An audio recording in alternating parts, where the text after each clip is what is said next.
Muito bem, pessoal.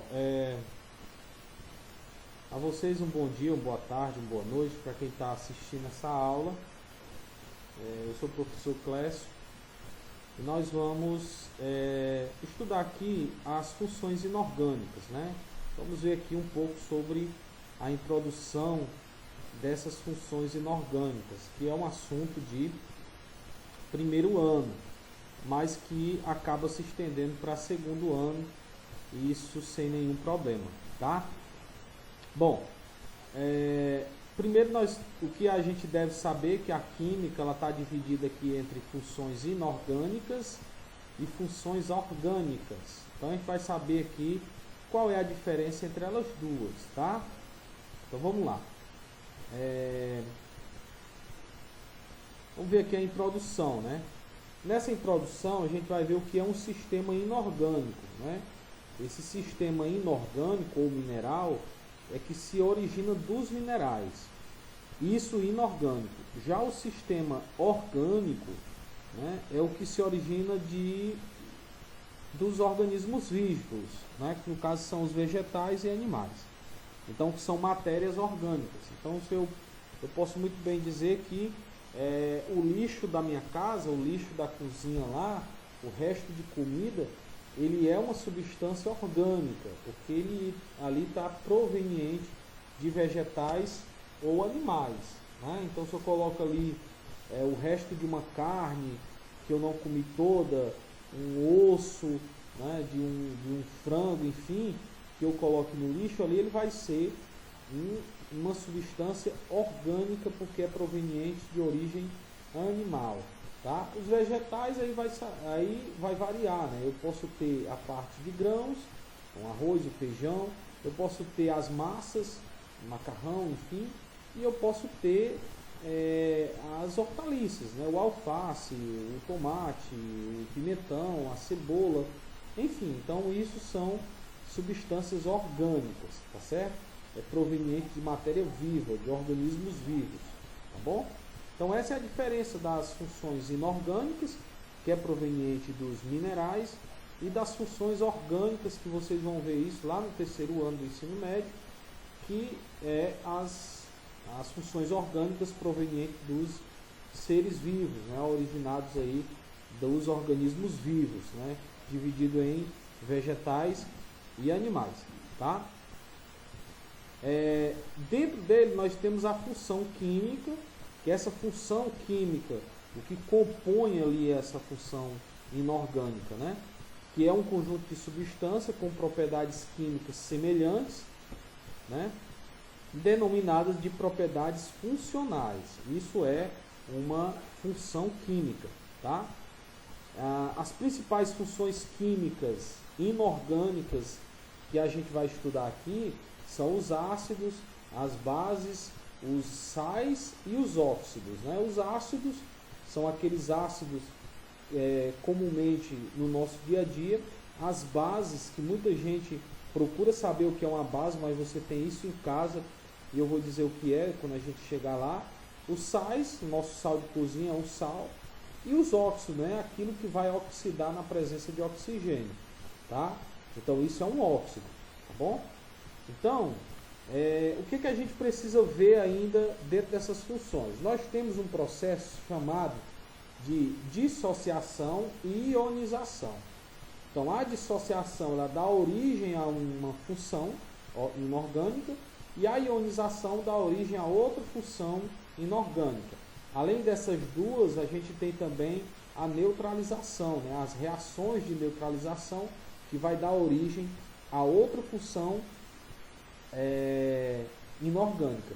Então isso vai depender muito do que a gente está vendo. No momento aqui a gente está vendo apenas uma introdução, tá bom? Então aqui é o seguinte, ó, na dissociação iônica, tá? Então eu tenho aqui a dissociação iônica, que é um processo físico de separação de íons que ocorre em sais e em bases. Então isso significa dizer que num processo de dissociação vai haver a formação de bases e sais, tá? Já no processo de ionização, né, O processo de ionização é uma reação química que origina íons a partir de ácidos colocados em água. Então, existiu um cara chamado Arrhenius, um cientista Arrhenius, que ele disse o seguinte sobre os ácidos. O ácido é toda substância que libera H+. Tá? Toda substância que libera H+, em solução aquosa, né, ou seja, em água, nós chamamos de ácidos. Então isso vai acontecer aonde? Num processo de ionização. Tá? Então nós temos esses dois processos que a gente vai ver hoje, que é dissociação e ionização. Vamos ver aqui como vai funcionar. Assim, a ionização é um processo de formação de íons. Tá? Então quando se fala em ionização, já está dizendo, o próprio nome já diz, formação de íons. Então isso significa dizer o seguinte: quando eu coloco um ácido num becker e eu coloco água, aquele ácido ele vai se ionizar, ele vai liberar carga positiva e vai liberar carga negativa, tá? Então os íons positivos, que nós chamamos de cátions, e íons negativos, que nós chamamos de ânions. Então é isso que vai acontecer quando você faz um processo de ionização, tá?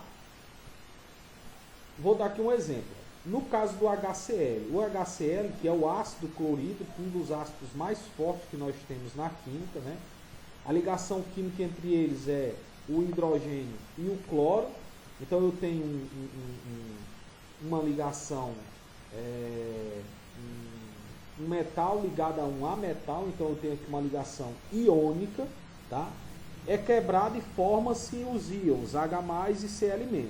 Então quando eu pego o ácido clorídrico, o HCl, que eu coloco em um copo com água ou um becker com água, né? O que vai acontecer? Ele vai separar essas cargas. Na separação dessas cargas vai originar os íons H+, Cl-. Tá certo? Muito bem. Aqui é mostrado um exemplo, né, de como seria a teoria de dissociação iônica de Arrhenius, né? Então está aqui, foi o que ele fez. Ele pegou um becker, colocou uma determinada quantidade de água e dissolveu açúcar. Em uma parte, nesse filamento aqui, nesse fio ligado a essas duas baterias, que nós chamamos de condutores, né, eletrodo, né, isso aqui é um eletrodo. Esse eletrodo está ligado aqui dentro desse becker, ligado às duas pilhas e vai para um polo da luz, né? E o outro eletrodo, que é esse outro fio, uma ponta aqui descascada, vai aqui para o outro, aqui para dentro do mesmo becker. O que acontece com essa luz? Essa luz ela não acende de jeito nenhum. Por quê? Porque o açúcar ele é um composto proveniente de matéria orgânica. O açúcar vem da cana de açúcar, né? Então o açúcar ele tem lá a sacarose, composto de carbono, hidrogênio e oxigênio. Então ele não é um composto de origem mineral, ele é um composto de origem orgânica, vegetal ou animal. Então, quando se dissolve em água, ele não libera esses íons H+. Então ele não vai formar uma corrente elétrica para ligar essa luz. No outro exemplo aqui, o que aconteceu? O cara fez o mesmo esquema, só que em vez, colocou água, né? Só que em vez dele colocar o açúcar, ele colocou o sal, o nosso sal de cozinha. O sal de cozinha, o nosso sal de cozinha, ele é composto de sódio, né? Ele é composto de sódio, Na, e cloro, Cl-, tá? Então, quando eu pego esse sal, que eu coloco ele dissolvido em água, o que vai acontecer? Essas cargas vão se separar, ou seja, vai se ionizar. Perceba que os compostos que sofrem ionização são aqueles que têm ligações iônicas. Então eu tenho um ametal, eu tenho um metal, né, um metal ligado a um ametal, ou um ametal ligado a hidrogênio. Então isso daqui é uma ligação iônica, tá? Então ocorre a ionização, a separação das cargas. Quando essas cargas se separam aqui dentro, eu vou botar esses pontinhos vermelhos aqui, digamos que sejam as cargas negativas, o que vai acontecer com a luz? A luz vai acender. Porque ele vai gerar uma energia, né, vai gerar carga elétrica, e a gente vai chamar essa solução de solução eletrolítica. Toda solução, né, seja ela sal ou não, mas que seja um composto que se ionize, que se separe cargas positivas e negativas, nós chamamos essa solução de solução eletrolítica, tá bom? Então é isso. Então aqui uma solução eletrolítica. No outro esquema, ele mostra o processo de dissociação iônica e ionização mais aproximado. Perceba o que aconteceu aqui com o sal. O sal, no seu estado sólido, todas essas moléculas, né, estão aqui agrupadas, né, no retículo, né, que a gente chama aqui de retículo cristalino. Então essas moléculas maiores é as do cloro, do Cl-, e as moléculas pequenas é a do sódio, Na+. Agora sim, Clécio, por que a molécula do cloro, que é negativa, é maior do que a do sódio, que é positiva? Pessoal, na química, né, tudo que eleva carga negativa significa que tem um raio atômico maior. Isso significa dizer que quando você faz uma distribuição eletrônica, o raio atômico do cloro ele fica bem mais distante do núcleo do átomo. Então isso significa que quanto mais longe for o raio, mais eletronegativo ele é, mais poder de atração de elétron ele tem. Por isso que ele é grandão assim, tá? Então o cara foi lá, colocou água, né? Ocorreu a dissociação iônica, e aí observe que houve a separação dessas cargas. Então observe que eu tenho muito mais carga negativa do que carga positiva. E essas cargas negativas, por ser maiores, por atrair mais elétrons, elas vão gerar mais carga, né? Vão gerar mais corrente elétrica. Por isso que nós chamamos isso aqui de solução eletrolítica. Tá bom? Professor, eu posso fazer essa experiência em casa? Pode, sem nenhum problema. Você pode fazer essa experiênciazinha em casa que vai dar certo. Tá bom? Mas tem que ter o auxílio da pilha, viu? Ok? Beleza. Vamos seguir aqui. Aqui nós temos, pessoal, o grau de ionização. Para que serve o grau de ionização? Ele serve para medir a maior ou a menor extensão de uma ionização, né? Usa-se o chamado grau de ionização, que é representado pela letra alfa, tá? E esse grau de ionização, pessoal, tem uma fórmula, que é esse daqui, ó. A alfa é igual ao número de moléculas ionizadas dividida pelo número de moléculas dissolvidas. Ah, Clécio, mas isso aqui, quando vier pedindo numa questão, a questão vai me dar a quantidade de molécula ionizada e dissolvida? Vai, se ela quiser o alfa. Mas se ela te der o alfa e te der o número de moléculas ionizadas, você vai descobrir quantas moléculas foram dissolvidas. Você vai aplicar aqui uma regra de 3. Simples, tá? Vai aplicar aqui uma regra de 3. Continuando. Diz o seguinte, ó. O grau de ionização varia entre 0 e 1, ou 0% e 100%. Quando o alfa tem um valor próximo de 0, ele é um eletrólito fraco. E quando o alfa tem um valor próximo de 1, ou seja, de 100, ele é um eletrólito forte. Isso a questão pode pedir? Pode. Vamos ver aqui um exemplo.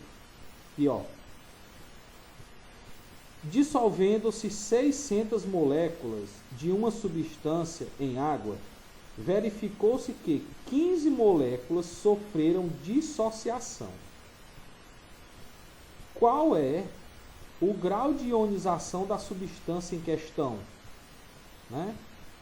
Isso é uma pergunta. A outra pergunta: trata-se de um eletrólito forte ou fraco?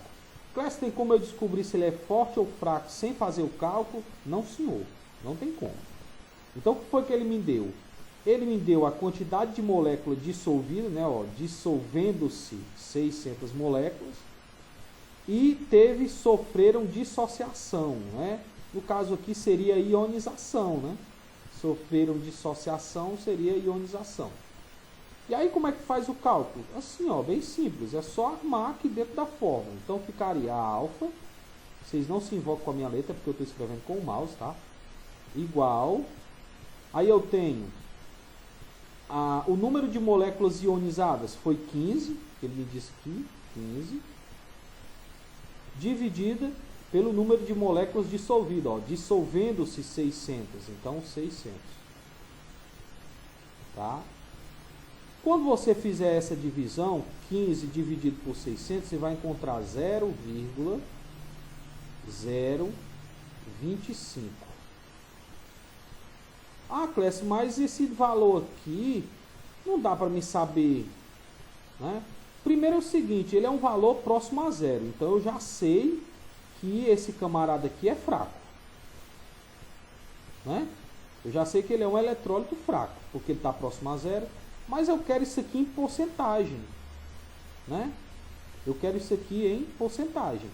Então como é que eu vou fazer? Eu vou pegar esse valor e multiplicar por 100, né? Porcentagem, então por 100, multiplica por 100. Ao multiplicar isso aqui por 100, você vai chegar em 2,5%. A pergunta é, 2,5% está mais perto de 0% ou de 100%? Obviamente que esse valor aqui está muito mais próximo a 0%. Por isso que esse eletrólito aqui, nós vamos chamar ele de um eletrólito fraco.